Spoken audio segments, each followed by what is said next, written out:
Aujourd'hui, je vais vous lire le roman de Marie Laberge, Traverser la nuit. Bonne écoute! Le matin de ses 50 ans, Émilie referme la porte de l'appartement qu'elle occupait.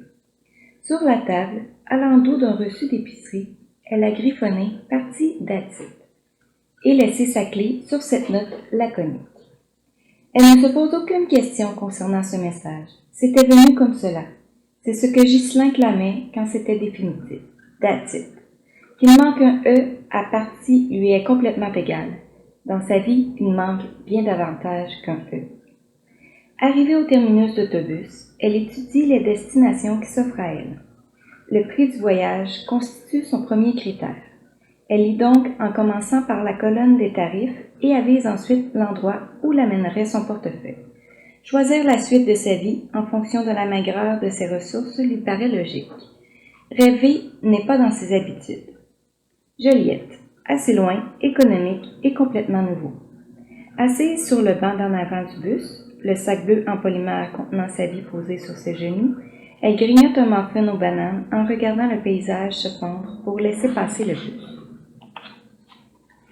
C'est là qu'elle est enfin bien, entre deux points, entre l'origine et l'issue, dehors, comme si s'enfuir était son modus vivendi.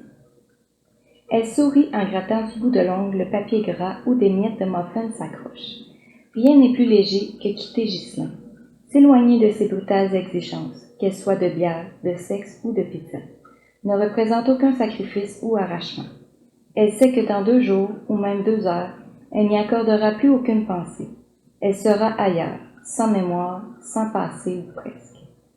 Si je pouvais le faire sans mentir, je vous promettrais de penser à vous de l'autre bord. Mais les morts n'ont pas de mémoire, Émilie. C'est réservé aux vivants. Jackie. Mon vrai nom, c'est Jacqueline. Mais on m'a toujours appelée Jackie. J'aime mieux ça. Rien ne dérangeait Émilie, jamais. Jusque-là, jusqu'à cette Jacqueline qui s'appelait Jackie et qui posait des questions non pas pour meubler le silence, mais pour obtenir des réponses. Jusqu'à cette femme âgée, abandonnée de tous et même délaissée par son pauvre corps au feu. Cette vieille entêtée aux yeux perçants qui fouillait son visage avec une concentration absolue afin de savoir à qui elle avait affaire. On ne trompait pas le regard de Jackie.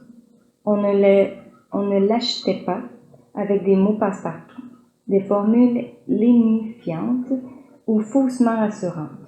Jackie n'était dupe de personne. Elle savait à quoi s'en tenir concernant la faiblesse des sentiments humains et la puissance des appétits. En froissant le sac brun, Émilie constate avec un étonnement tranquille que pour la 2e fois de sa vie, la pensée de quelqu'un la hante et que cette personne lui manque. Contrairement à ce que son nom évoque, Joliette n'est pas que jolie. La ville est serrée de près par la rivière l'Assomption, et ce qui touche au cours d'eau est souvent soigneusement aménagé. Mais le territoire semble s'être déployé en quartiers divers, plus ou moins harmonieux. Émilie n'est ni déçue ni enthousiaste. C'est exactement ce qu'elle prévoyait. Une ville de province à dimension humaine. Une ville tranquille, assurément. Le motel est modeste, sans être miteux. Elle pose son sac bleu sur l'unique chaise, retire le couvre-lit chamarré, dont elle connaît d'expérience la douteuse propreté, le plie soigneusement et une fois son inspection anti-punaise complétée, le remplace par la couverture d'appoint qu'elle trouve dans le garde-robe. Une fois ce rituel terminé, elle reprend son sac, la clé du motel et repart vers la ville.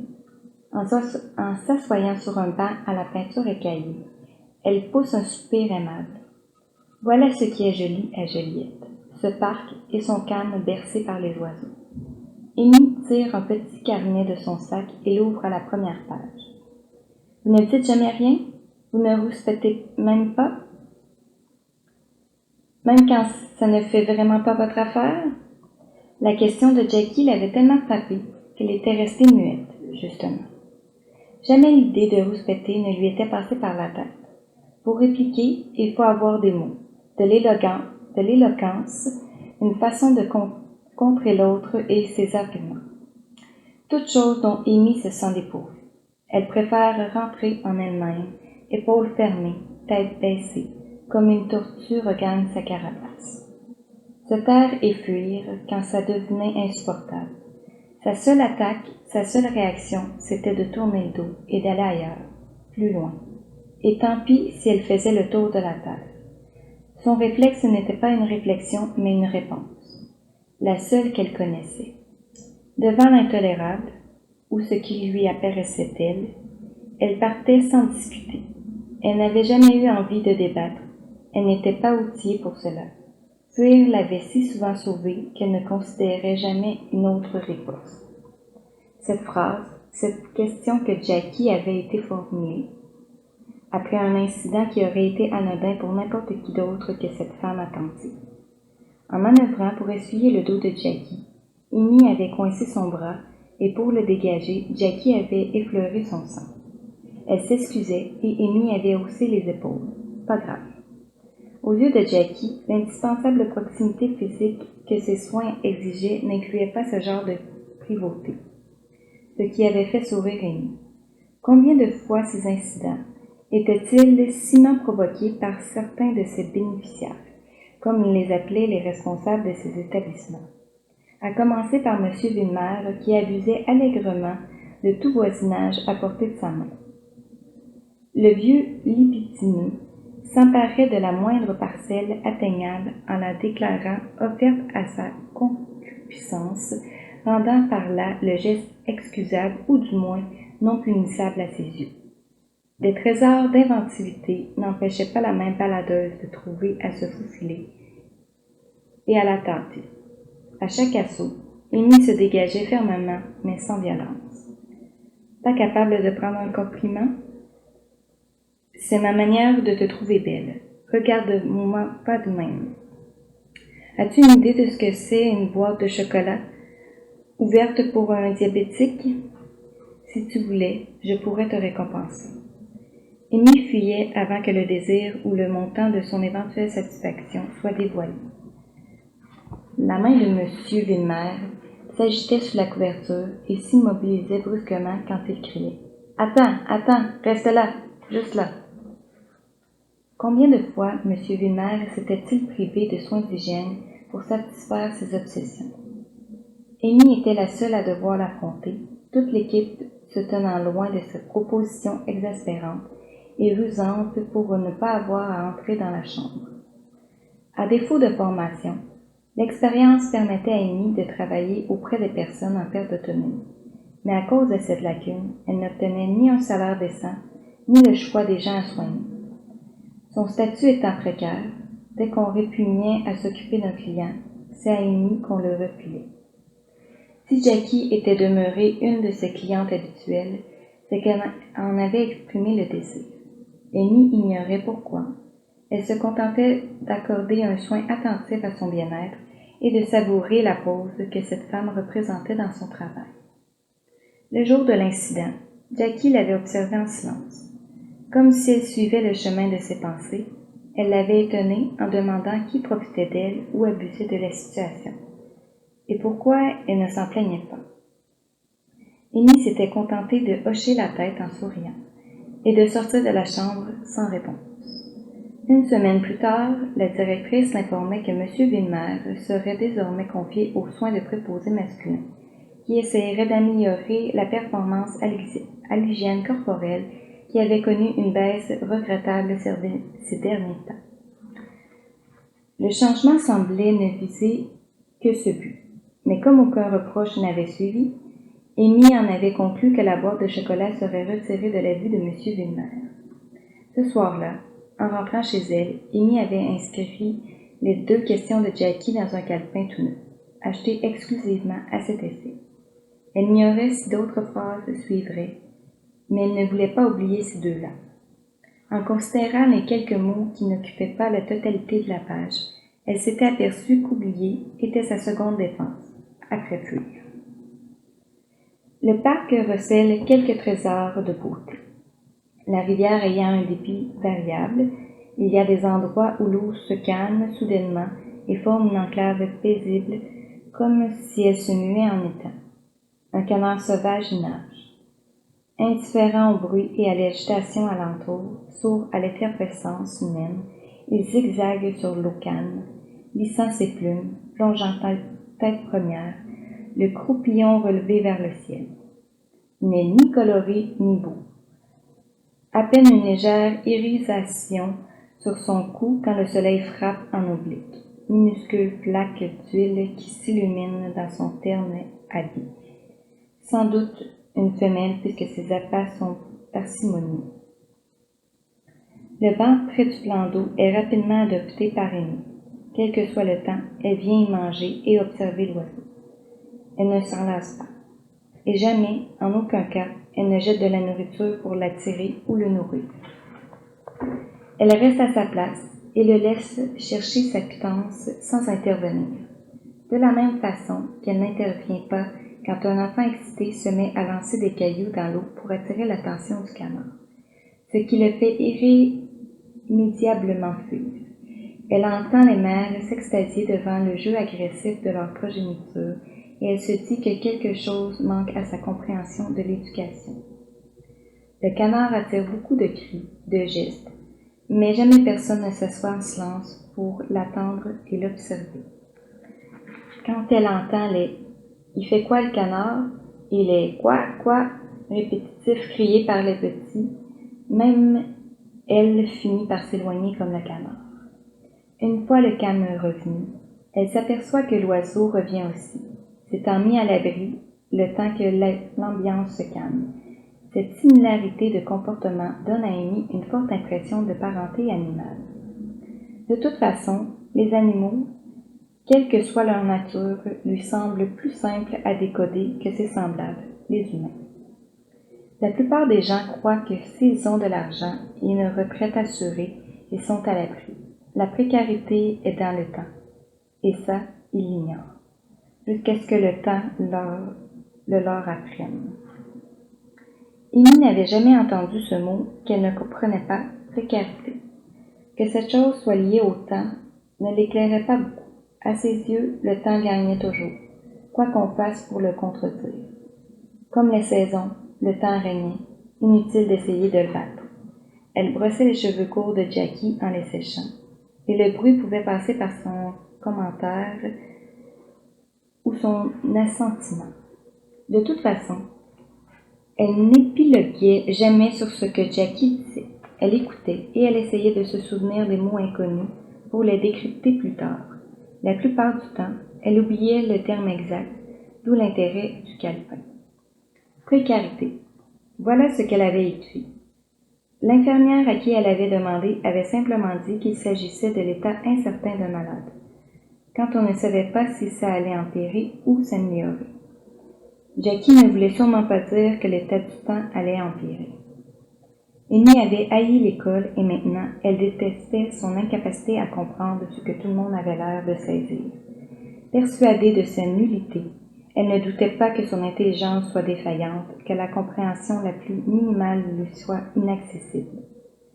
Une idiote qu'aucun effort n'aurait pu rendre le moindrement capable. Une idiote juste assez allumée pour savoir qu'elle l'était. Idiote, pauvre idiote, comme avait dit une enseignante, la propulsant au rang de ces cas désespérés, ceux qui attirent la pitié et non la stimulation. Tu n'as pas d'esprit, mais tu es jolie, et ceci semblait remplacer cela. Amy avait conclu qu'elle était une chose davantage qu'une personne, qu'elle ne disposait d'aucun intellect, qu'elle n'avait pas d'âme non plus. Cette étrangeté, évanescente, qui avait l'air de donner du poids à ce qu'elle ne pouvait comprendre, cette dimension supérieure à laquelle elle n'avait pas accès. Elle se situait donc entre le canard et l'être humain doté d'une âme. Au moins, cela lui épargnait de tenter de sauver son âme, comme les prêtres ne cessaient de répéter. À l'épicerie de quartier où Amy achète la plupart de ses repas, la propriétaire est une bavarde. Dès qu'elle l'aperçoit, elle se met à jacasser et n'a besoin d'aucune forme d'encouragement pour étaler ses immenses connaissances des futilités de la vie. Grâce à elle et à sa logorée, Amy apprend à connaître les ressources de l'endroit. Malgré la frugalité avec laquelle elle gère sa vie, Ses économies ne sont pas éternelles. À peine a-t-elle regardé le tableau placé près de la porte de l'épicerie pour trouver une chambre à louer qu'Amanda s'élance dans un de ses interminables soliloques. Sans l'interrompre, Amy pose son sandwich près de la caisse et attend. Amanda l'observe, l'œil inquisiteur, presque victorieux, de sa clairvoyance. « C'est pas un emploi que vous cherchez, hein? » « Une chambre. » Ce seul indice plonge la dame dans un autre laïus, où une flopée de solutions appuyées d'un dessin avec des croix tracées sur d'approximatives rues renseigne. Même le maigre merci offert déclenche un commentaire interminable sur la notion du service à la clientèle auquel Amy met fin en agitant le papier. La chambre, dite en demi-sous-sol, est une véritable cave où l'humidité laisse planer un relent de béton suintant, un soupirail permet de voir les pieds des passants et distille un filet de lumière. C'est l'endroit le moins cher de toutes les options et pour cause. Même le propriétaire ne croyait pas possible de louer un tel trou. Sans qu'elle le demande, il a abaissé son prix d'une vingtaine de dollars, trop heureux d'avoir une seule visite dans une période de l'année très calme. Les étudiants, à cette heure, sont tellement gâtés. Leurs parents payent tout. Ils lèvent le nez sur tout. Pas moyen de leur louer, même à bon prix. Ça leur prend du super cool quand c'est pas du luxe. Amy aurait bien volontiers discuté de la notion de bon prix, mais l'homme sent tellement la sueur qu'elle n'a qu'une idée de voir déguerpir pour aérer. Le micro-ondes, faut pas le faire marcher en même temps que votre séchoir à cheveux. Il l'observe dubitatif, si vous en avez un. Ça fait sauter le breaker. Si vous n'avez pas besoin, je peux le remonter en haut. Amy fait non et tient la porte grande ouverte en souriant aimablement pour adoucir la dureté de l'invitation. Oui, bon, si vous avez besoin, je suis en haut. Tout ce qu'elle espère, c'est qu'il y reste. Propre et laide, mais propre. La chambre est plus petite que le motel. Une seule chaise, le lit, la toilette ou une douche asthmatique est si exiguë qu'il faut y entrer de guingois et le micro-ondes posé sur un quart de comptoir qui prend fin abruptement pour laisser la place à un minuscule frigo dont le moteur gémit avec régularité. Le premier tiroir du meuble bancal ne s'ouvre pas. Coincé ou vissé, elle ne cherche pas à le savoir puisque le second cède et qu'elle y place l'ensemble de ses maigres effets. Avec son sens aigu de l'économie, elle prévoit se rendre jusqu'au printemps sans savoir à travailler. Plus de 6 mois devant elle, pour souffler, rebâtir sa carapace. Comment on fait pour être inatteignable, je veux dire, sans devenir un monstre inhumain, juste à distance? Amy avait inscrit la question en comprenant ce que Jackie cherchait. Son souhait le plus viscéral était le parent proche de ce vœu, devenir étanche à tout, à la bonté comme à la cruauté, à l'envie comme au désintérêt, au désir comme à l'indifférence, étanche. Comme le bourgeon de la feuille peut l'être en plein hiver, caché dans la branche protectrice, dans sa matrice, déjà là, mais invisible aux yeux de tous, totalement libre, parce que ne dépendant de personne, n'espérant, n'attendant personne. Et c'est bien ce à quoi Jackie faisait référence. Seulement, Amy savait qu'y parvenir serait ardu. Ne rien dire, ne rien répliquer, ce n'est pas être inatteignable, c'est se taire. Ne pas révéler l'empreinte de l'autre sur sa vie, sur son corps, sur sa liberté, c'est limiter l'empreinte à ce qu'elle est, sans l'agrandir, en la révélant ou en l'exposant. C'est le moindre mal, si loin de l'absence de mal. Un soir, en entrant préparer Jackie pour la nuit, Amy avait stoppé net. Un homme, grand et maigre, s'était brusquement retourné de la fenêtre pour aboyer. « Tu vois pas que tu déranges? » Jackie lui avait fait un signe de la main, pas du tout impressionné par le ton de l'homme. « Non, Amy, laissez-moi vous présenter mon fils Sébastien.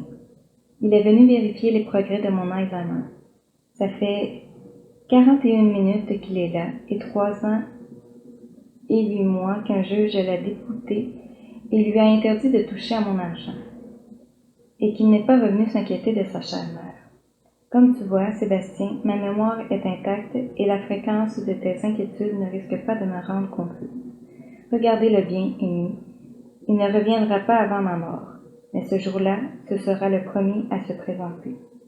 L'homme avait fait une grimace méprisante, comme si sa bouche devenait celle d'une carpe dédaigneuse, et sans un mot, il était sorti. Hésitant, Amy avait été restée plantée là, sa bouteille de lotion dans la main. Le regard de Jackie se perdait vers la fenêtre où son fils était tenu. Amy ignorait si elle fixait la nuit pour oublier ou pour se rappeler le moment de cette visite. « Vous avez des enfants ?» Amy n'avait pas répondu et Jackie l'avait enfin regardé. « C'est tellement étrange. Ils vivent avec nous, mais ne sont pas nous. Ils ont nos yeux, mais ne regardent rien comme nous. Et surtout, ils demandent beaucoup et ne nous doivent jamais rien. C'est un appétit. Ils viennent au monde et les réclament sans arrêt. C'est un échec. » Amy n'avait pas demandé pour qui l'échec. À partir du moment où ça l'est pour l'un, ça le devient pour l'autre. Sébastien ne respirait pourtant que la réussite. « Vous en vouliez des enfants? » Pour toute réponse, Amy frictionne le dos de Jackie. Cela fait partie des extras, comme le bain supplémentaire, le lavage des cheveux et la coiffure. Une fois installée pour la nuit, Jackie avait souri tranquille. « Je lui ai inventé des excuses toute ma vie. Pourquoi ce soir je n'ai plus envie de le faire ou de me déclarer coupable de mes mauvais coups? Je ne sais pas. Mais merci.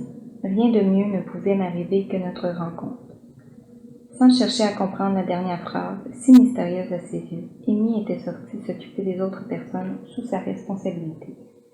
Le lendemain, la directrice l'avait convoqué pour l'interroger sur ce qui s'était passé avec le fils de Jackie. Celui-ci avait cherché à se renseigner sur le personnel qui tournait autour de sa mère en quête d'une récompense ou d'un retour sur investissement. Et il l'avait décrite comme première concernée par ces accusations. Parce qu'elle ne s'était pas montrée scrupuleuse en ce qui concerne les diplômes ou certificats de compétences, la directrice estimait qu'Amy lui devait davantage de dévouement et d'honnêteté. « J'ai risqué gros en vous faisant confiance, ne me décevez pas », sous-entendait chacune de ses paroles.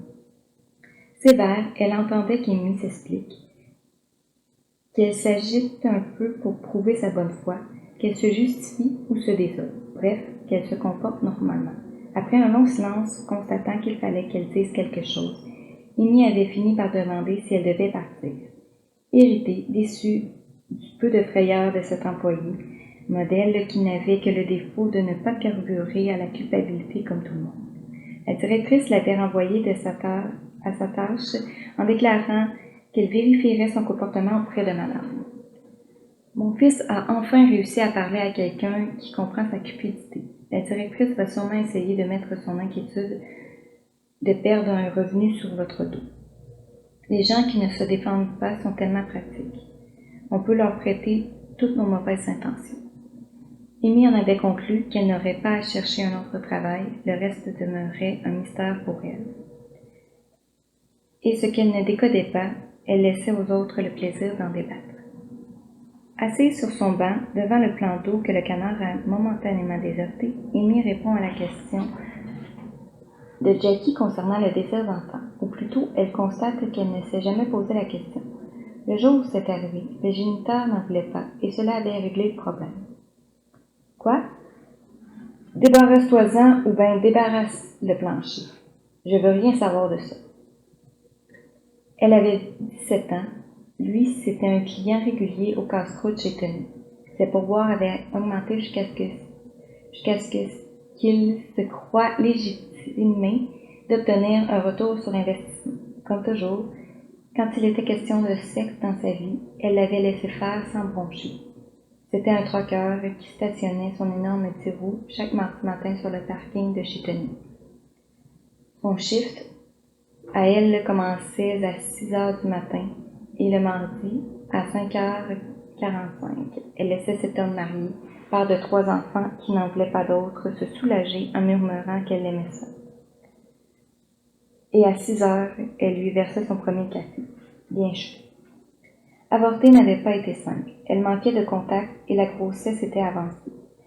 Quand elle avait demandé à cet homme de l'aider à faire ce qu'il voulait, il l'avait traitée d'idiote de s'en être aperçu si tard. Une fois la chose faite, il n'était jamais revenu chez Tony. Amy ne se souvenait plus de son nom. La seule image précise qu'elle gardait était celle de la croix du chapelet accrochée au rétroviseur de la vanne qui oscillait au rythme de l'énergique poussée de son partenaire.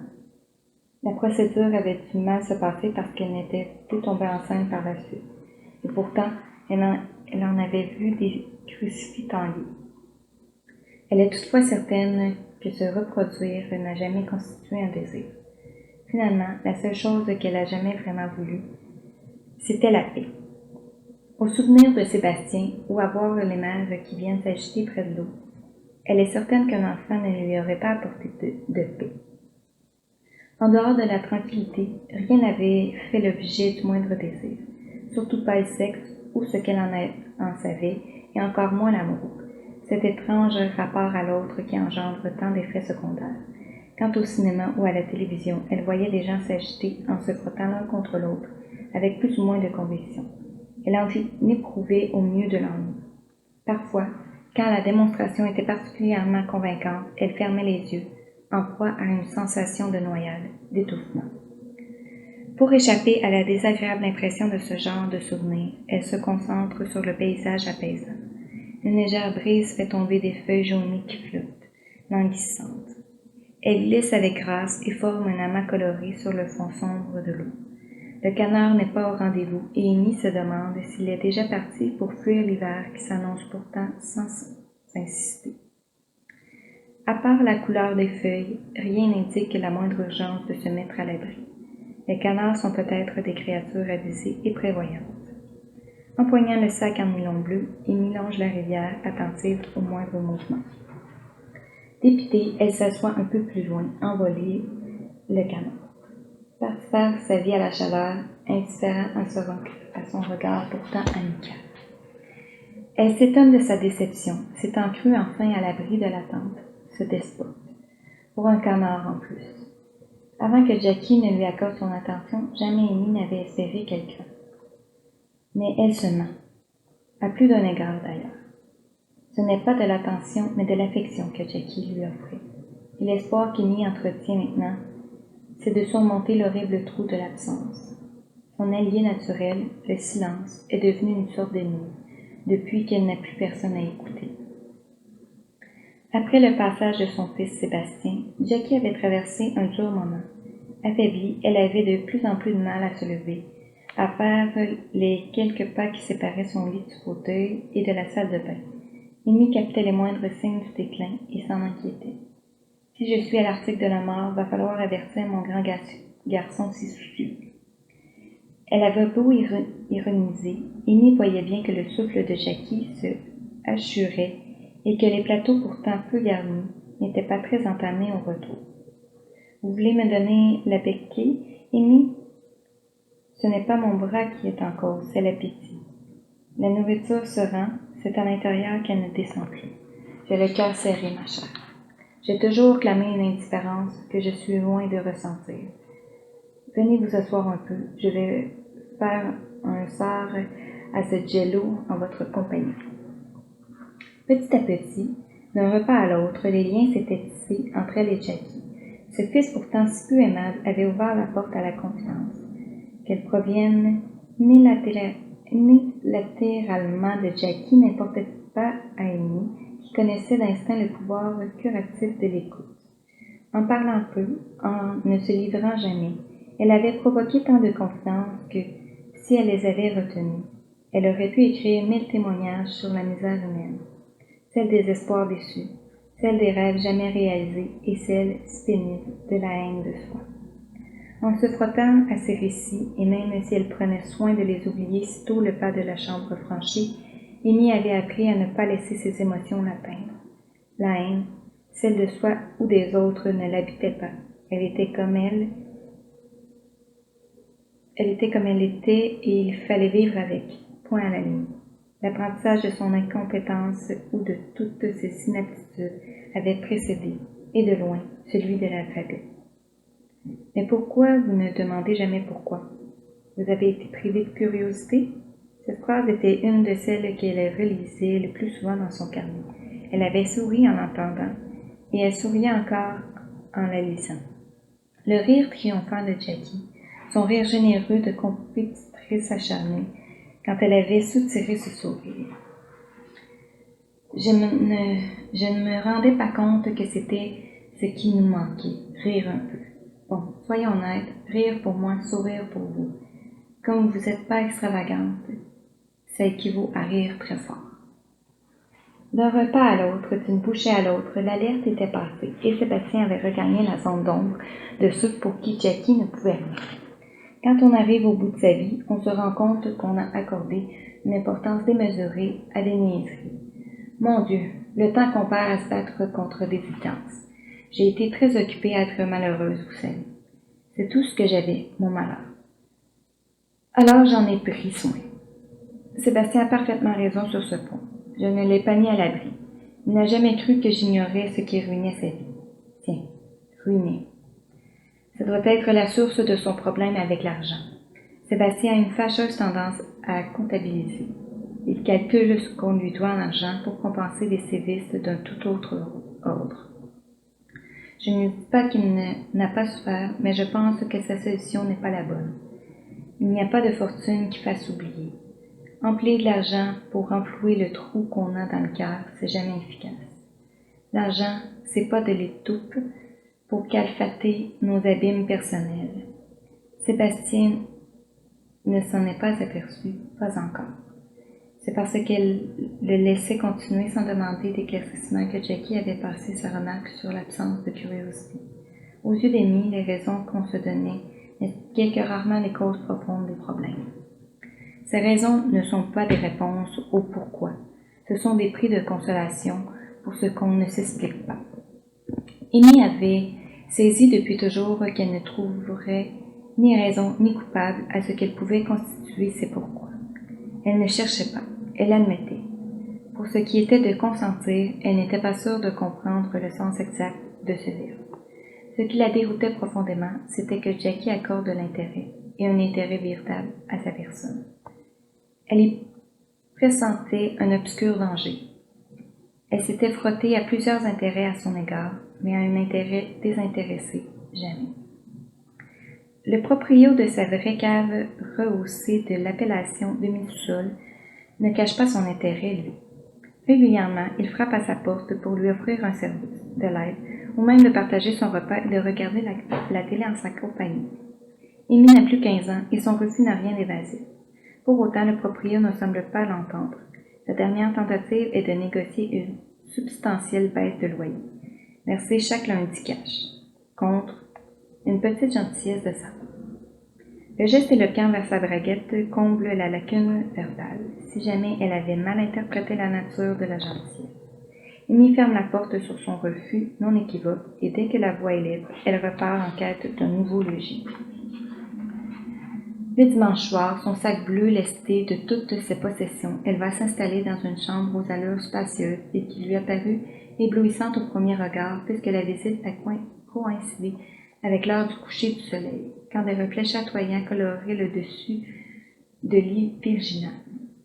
La propriétaire loue 3 chambres de son immense maison patrimoniale et elle n'a qu'une exigence à part le paiement du loyer, le silence après 22 heures. Plutôt réservée, Madame Pépin a les hanches larges, le sourire discret, et elle a l'air ligotée dans son tablier immaculé, tellement il est grand et enveloppant. Tout convient admirablement à Amy, jusqu'à la vague odeur de pomme cannelle qui émane de la dame. Assise dans son lit, au confort royal en comparaison de son ancien refuge, Amy estime sa chance immense. Grâce aux avances d'un puant, elle est maintenant bien logée, pour le même prix.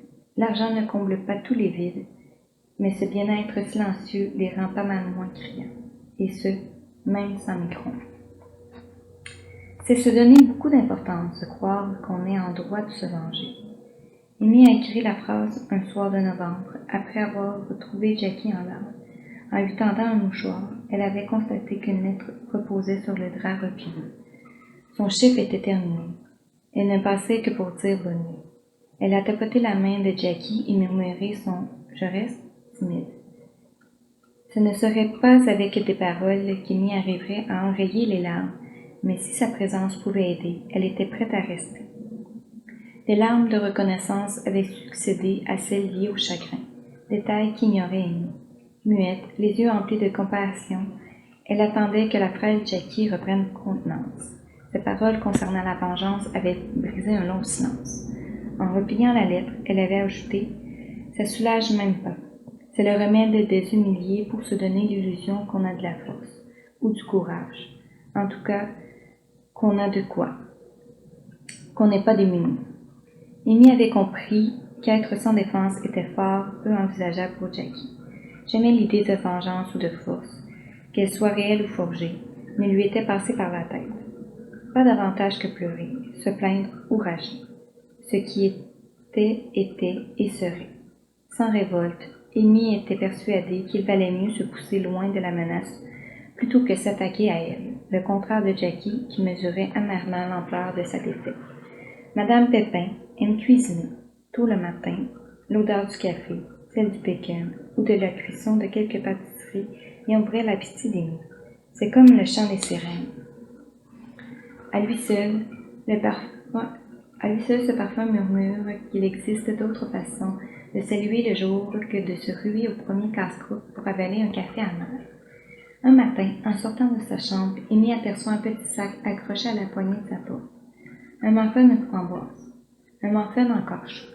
Sous la pluie froide qui perce son abri, puisque l'orme a perdu la majorité de ses feuilles, elle considère le muffin longuement avant de se décider à en prendre une parcelle et à y goûter. C'est à la fois moelleux et croustillant, presque sucré, là où la framboise est enrobée par la floconneuse pâte légèrement sucrée.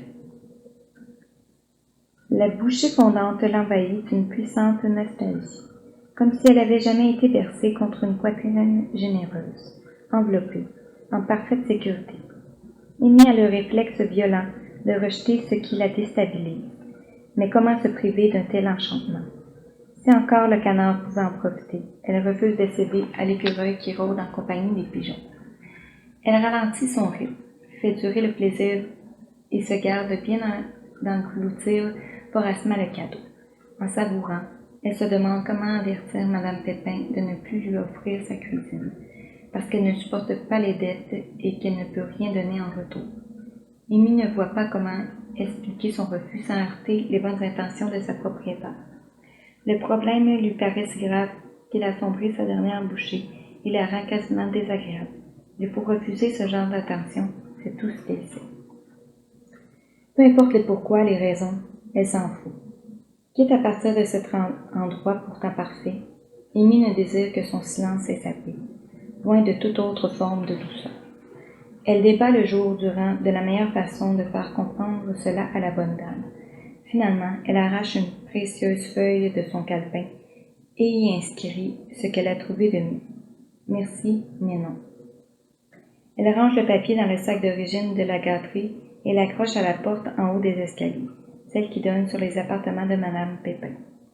Cette nuit-là, elle rêve d'une longue salle remplie de livides, comme un hôpital déserté. Ses pieds gelés ne se réchauffent pas dans ses mains. Elle court, pieds nus, d'un lit à l'autre, en cherchant frénétiquement. Elle écarte la mince couverture de chaque lit et ne trouve jamais personne. La salle glaciale est vide, comme tous ses lits. Elle se réveille suffocante, les pieds froids et le cœur en chamade. Un cauchemar, rien d'autre. Un jour vague ternit le ciel, l'égratigne de gris. La lumière sans le soleil prend des allures fades. Pas de rose, pas de rouge ce matin. Un jour sans gloire, mais sans pluie. Comme sa vie.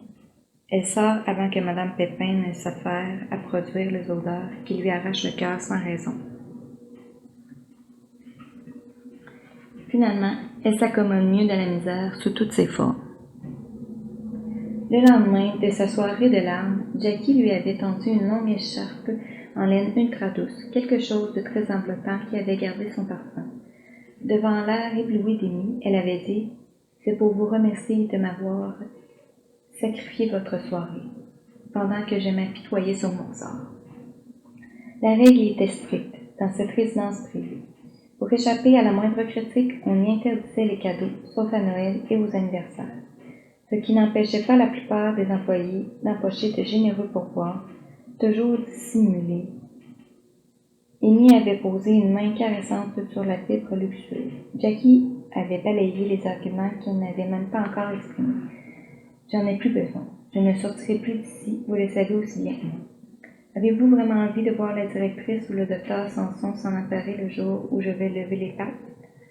On constate le décès en fouillant discrètement les tiroirs, ici. Quoi? Vous ne le saviez pas? Rien de franchement choquant. On n'arrache quand même pas l'alliance du toit de la morte, mais les détails les plus superflus que la famille éprouvée ne remarquera pas. Pourquoi se gêner? Un endroit où on affiche la pureté des intentions en interdisant les cadeaux. Ça m'a toujours paru suspect. Pas vous? Non, pas Amy. Son statut était trop incertain pour risquer le renvoi. Sa compétence ne s'appuyait sur aucune formation. Sa tolérance et son respect des règles devaient donc être sans faille. Comme si elle suivait sans penser, Jackie avait ajouté « Si je vous demandais la faveur de laver l'écharpe à la main et que vous oubliez de la rapporter, ce serait mieux, non? Vous l'emportez pour me rendre service et vous ne la rapportez pas se faire manger des mythes dans le fond du tiroir, toujours pour me rendre service. » Le jour de son départ de Montréal, au lieu de la bouchonner au fond du sac bleu, Amy avait enroulé la longue écharpe de cachemire autour de son cou. Rien ne lui avait paru plus réconfortant. Le sac à la poignée de sa porte est très léger et cela rassure en partie Amy. Madame Pépin n'est pas du genre à se satisfaire de si peu qu'un refus, aussi poli soit-il. Elle a écrit avec une graphie remplie d'élégance, déliée. Vous n'avez qu'à me dire à quoi vous êtes allergique, je ferai attention. Bien à vous, Raymond Pépin. Un chat roulé en boule décore la feuille où est inscrit en haut de la page un mot de Raymond. Amy trouve la chose infiniment luxueuse, le message, lui, l'intrigue au plus haut point. Pourquoi serait-elle allergique? Parce qu'elle ne veut pas manger les douceurs de la dame? Raymond Pépin lui invente une excuse. Parce que c'est impensable de refuser un tel cadeau sans raison? Que peut-elle dire maintenant? Votre nourriture est trop bonne pour être avalée sans danger? Je suis allergique à la générosité. Je préfère me priver maintenant plutôt que de ressentir le manque plus tard. Vous ne voulez pas que j'existe à vos yeux? Page 9 du calepin, Noël 2017. Peu de temps après son arrivée, Jackie avait longuement parlé de la nécessité du partage. Elle avait l'air de penser que les autres employés n'attachaient pas autant d'importance qu'Amy au bien-être des bénéficiaires. Au réel bien-être, celui qui dépassait l'axe d'un oreiller ou la fermeté d'un jello. Vous ne voulez pas que j'existe à vos yeux? C'est ça, je suis âgée, esselée, malade, mais encore vivante, Amy. Je ne suis pas qu'un corps affaibli en perte de vitesse. Alors, traitez-moi comme un être humain complet et faites-moi la grâce de m'accorder que mon esprit est toujours là. J'ai bien assez de mon fils pour me décérébrer. Amy n'avait pas compris un mot de ce qu'elle disait. Elle avait seulement saisi que quelque chose clochait et que ça dépendait d'elle, de son attitude à elle. Mais elle ne voyait pas du tout en quoi ou comment remédier au problème. Muette, elle s'était tue et avait attendu les autres.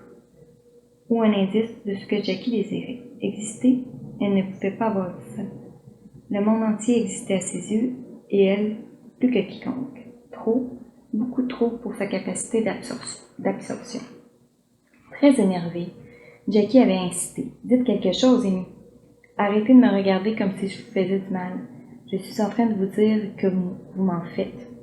C'est blessant d'être traité comme un vase fragile avec rien dedans. Vous ne pensez pas? » La seule chose qui lui était venue, c'était de balbutier.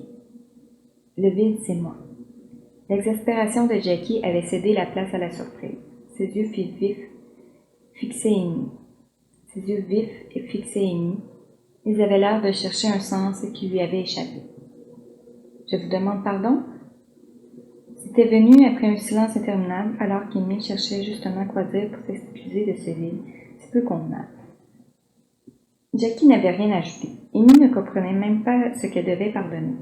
Leur seule dispute, la seule fois où Jackie lui avait reproché quelque chose, pour Amy, cette chose était sa façon de vivre. Comment un muffin si délicieux soit-il peut-il ressusciter un tournant aussi dramatique à ses yeux?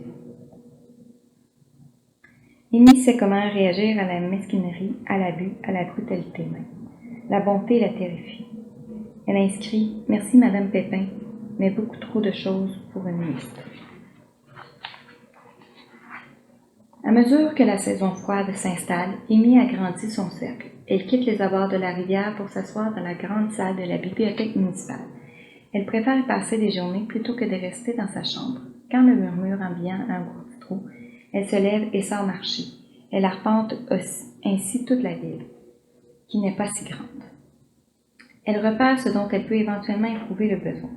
Le magasin de seconde main pour un manteau plus chaud ou des bottes. Une maison de retraite où elle pourrait offrir ses services si son pécule ne suffit plus. L'église pour se mettre à l'abri de la pluie. Mais elle est fermée la plupart du temps, contrairement à une époque où ce lieu représentait toujours une solution temporaire à l'errance. Dieu ne reçoit plus à toute heure. Amy s'en fiche, elle trouve la bibliothèque beaucoup plus variée et amicale que les lieux saints. Elle feuillette les magazines, mais surtout les livres de documentation, particulièrement ceux qui offrent des planches d'illustrations en couleurs. Elle passe des heures à examiner les différences entre certains oiseaux, certains animaux. Une employée ayant remarqué cette référence l'a même aiguillée vers les DVD documentaires de la vie animale et Amy est en voie d'épuiser les réserves de la bibliothèque.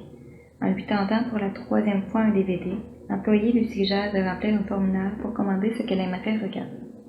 Elle ne jure pas que ce sera acheté, les budgets sont limités, mais ça vaut la peine d'essayer. En s'installant dans son cubicule, les écouteurs sur la tête, Amy se demande pour quelle raison ce désir serait pris en considération. En échange de quoi? Après sa violente sortie, Jackie n'avait jamais plus élevé la voix ou réclamé avec force l'attention d'Amy. Une fois ses excuses acceptées, Jackie avait plutôt considéré cette préposée avec davantage d'attention. Pleurer, se mettre en colère contre la mauvaise personne, comme je l'ai fait, ça ne vous arrive jamais. Je me trompe?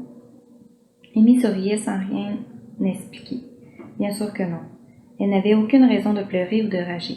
Elle finissait d'essuyer les commutateur, les poignées, les rampes de métal. Jackie l'observait. Vous êtes la seule à le faire, vous le savez? L'épidémie de gastrose avait sa source dans l'hygiène du lieu, pas seulement celle des personnes, et cela, Amy le savait. Elle essuyait tout sur l'étage, constamment, avec une maniaquerie qui irritait ses collègues moins scrupuleux. Leur étage était le seul exempt d'infection nosocomiale qui affectait la plupart des endroits de soins prolongés. Le seul où l'eau de Javel régnait avec autant de puissance, Amy ayant la conviction intime que désinfecter les poignées de toutes les portes, les lunettes de toutes les toilettes, la robinetterie, sans oublier la manette de la chasse d'eau, pouvait enrayer la propagation des germes. Munie de gants de caoutchouc, elle se démenait comme si le virus voulait l'attaquer personnellement. Vos obsessions nous rendent service, Amy. Laissez personne vous les reprocher. Essoufflée, agitant de sa main gantée le chiffon avec lequel elle traquait l'ennemi, elle avait répondu « Mon travail ». Une mèche de ses cheveux s'était détachée et lui barrait le front en chatouillant son nez. D'un geste de l'avant-bras, elle avait écarté. La mèche était retombée exactement à la même place. « Venez ici, je vais la fixer. » Les gestes étaient délicats, la mèche replacée dans la barrette en orientant. « Voilà, vous pouvez désinfecter tout l'étage, elle ne vous embêtera plus. » Cette fois, le sourire d'Amy avait été franc, presque rieur. Ce soir-là, en rentrant à l'appartement, elle avait trouvé Ghislain affalé sur le sofa, le sac de chips au vinaigre coincé entre ses cuisses et la bière à la main. Il s'était plaint qu'elle rentrait tard et qu'il n'avait pas mangé. Tout était si prévisible avec lui. L'accueil désagréable, le rapide accouplement qui suivait pour lequel il ne faisait qu'enlever le bas de ses vêtements, le tout ponctué d'une tape sur les fesses et d'une bonne fille, qui honorait davantage sa soumission que son dynamisme. Ghislain avait de l'énergie sexuelle pour tout, inutile d'en rajouter. Une fois la chose réglée, Amy s'activait à la cuisine. Elle ne savait préparer que des repas grossiers, passablement roboratifs, du genre de ceux que chez Tony proposait. Son apprentissage culinaire s'étant limité à ce restaurant. Il mangeait sans parler, accompagné du son tonitruant de la télé où un jeu questionnaire enthousiasmait tout le public invité, mais pas eux deux. Une fois les assiettes vidées, le rituel continuait. Ghislain s'octroyait son heure de relaxer en allumant un joint de cannabis et Amy, une fois la cuisine impeccable, gagnait la chambre.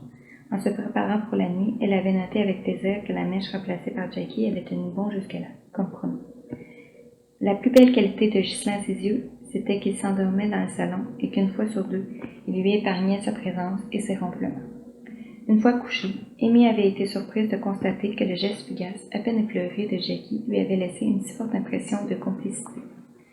Étrangement, depuis qu'elle loge chez Madame Pépin, les nuits d'Amy sont plus agitées. La sensation d'étouffer la réveille souvent et elle est envahie d'une incompréhensible terreur, comme si un cauchemar la hantait. Elle n'a souvenir d'aucun rêve pourtant. Rien ne lui manque, elle considère même cette chambre comme le comble du luxe et l'angoisse de devoir la quitter par manque de ressources ne dure pas. Elle sait que le prix est raisonnable et que son travail pourrait lui permettre de la garder. Elle n'a aucune tendance à l'introspection, c'est Jackie qui adorait se livrer à cette guerre intérieure. Elle se lève donc et attend patiemment que le jour casse le moule de la nuit, que les fantômes s'enfuient, quels qu'ils soient, que la lumière revienne. Assise dans son fauteuil, elle regrette de ne pas savoir tricoter. Les bénéficiaires qui s'adonnaient à ce passe-temps lui paraissaient tellement sereines. Elle avait l'air songeuse en agitant sans cesse leurs mains. Amy prend l'étole de laine de Jackie, en couvre ses épaules. Depuis longtemps, la fragrance a disparu, mais au seul toucher du feu, Amy se rappelle l'odeur citronnée si discrète. Elle se demande si le confort lui convient, si ce n'est pas justement la crainte de certains soucis de survie qui la tenaille et raccourcit ses nuits. Il y en a qui préfèrent être au fond du trou, Amy. Comme ça, pas de surprise, on est à l'abri du pire. Du mieux, aussi, remarqué. Mais ça encore, faut-il avoir une idée de ce que c'est. Amy n'avait pas osé lui demander de qui elle parlait. Quand c'était stupide ou insensé, c'était pour elle. Il lui semblait impossible que Jackie ait pu se traiter comme ça. Faut-il attendre d'être privé d'une présence pour comprendre qu'on la voulait? J'en ai peur. La page 11 du calepin ne portait aucune date. Pour Amy, c'est étrange de passer ses journées à ne rien faire. Sa nature travaillante se rebelle contre l'errance, contre l'approximation des journées dénuées d'horaire. Ce n'est pas Ghislain comme la routine du travail qui lui manque. Et le jour où elle a inscrit cette phrase, elle savait que ce n'était pas au sujet d'une habitude que Jackie s'exprimait. C'était elle, le sujet. Elle. La surprise d'être l'objet de tant de considérations l'avait poussée à noter la phrase. Le matin est enfin arrivé pour nommer chaque ombre de la nuit et les rendre amicales. Les contours qui semblaient menaçants ne sont enfin plus que des contours. Amy a dû s'endormir dans ce fauteuil. Elle passe un doigt caressant sur les noms. Jackie avait tort.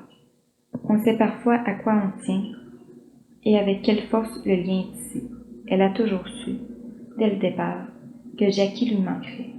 Elle aurait préféré la fuir ou ne pas laisser les choses aller plus loin. Demeurer dans le confort des relations connues.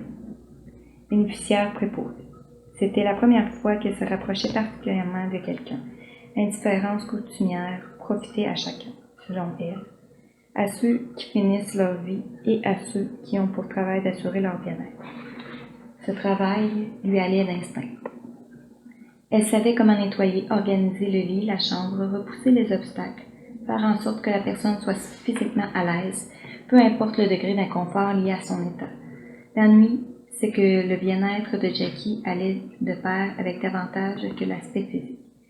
C'était un état d'esprit, et c'était la première fois qu'Amy relevait un tel défi, parce qu'habituellement, elle ne remarquait pas ce degré d'exigence, et personne n'avait jamais insisté pour être vraiment entendue, du moins, elle ne l'avait jamais saisi. Jackie était une autoritaire, une cinglante et une redoutable observatrice. Elle devinait le camoufler, analysait sans pitié les intentions des gens qui l'entouraient et elle expédiait son jugement comme on ferme une porte, d'un coup sec, avec bruit. Elle tenait au vouvoiement pour bien signifier qu'une proximité de pensée ou une affinité n'entraînait pas de familiarité et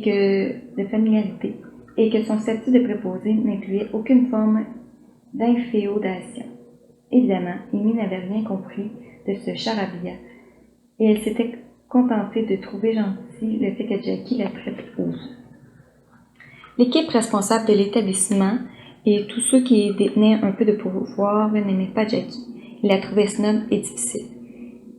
Amy se contentait de les écouter et mettre leurs commentaires désobligeants en silence. Finalement, ce que Jackie avait de vraiment désagréable À leurs yeux, c'était sa résistance inouïe à la manipulation. Rien, aucune forme de menace n'altérait sa détermination qui en devenait hostile ou pouvait paraître telle. Amy comprenait sans jamais l'avoir expérimenté que la dignité profonde de Jackie résidait dans cette bataille acharnée contre l'hypocrisie ambiante, comme elle appelait les soins et le faux souci d'elle qu'on lui témoignait. L'ardeur à vaincre les germes et le silence d'Amy, son infirmité de communication, comme l'appelait la directrice, constituaient des appâts majeurs aux yeux de Jackie. Avec l'autorité naturelle qui la caractérisait, elle avait jeté son dévolu sur Amy et ne désirait que sa compagnie. Amy, elle, n'avait ni préférence ni affinité, justement. Elle allait là où on lui disait d'aller, sans état d'âme, sans élan ou réticence. La phrase copiée dans le calepin avait été lâchée comme une défaite, une sorte de constat désagréable. Une inspection du ministère ayant été annoncée, les membres du personnel sans diplôme ou attestation réglementaire avaient été mis en congé jusqu'à l'arrivée de ces gens qui terrorisaient l'ensemble du personnel. Il fallait les voir remplir les dossiers, constituer des statistiques truquées auxquelles ils n'avaient jamais recours et décorer les lieux. Les plaies de lit, le deuxième ennemi déclaré d'ennemi après les bactéries, étaient enfin considérées et soulagées dans la mesure du possible. Avant de partir en congé, Amy avait dû s'asseoir en compagnie de l'infirmière responsable et avait indiqué sur un schéma du corps chaque endroit où des plaies étaient en formation ou même criantes.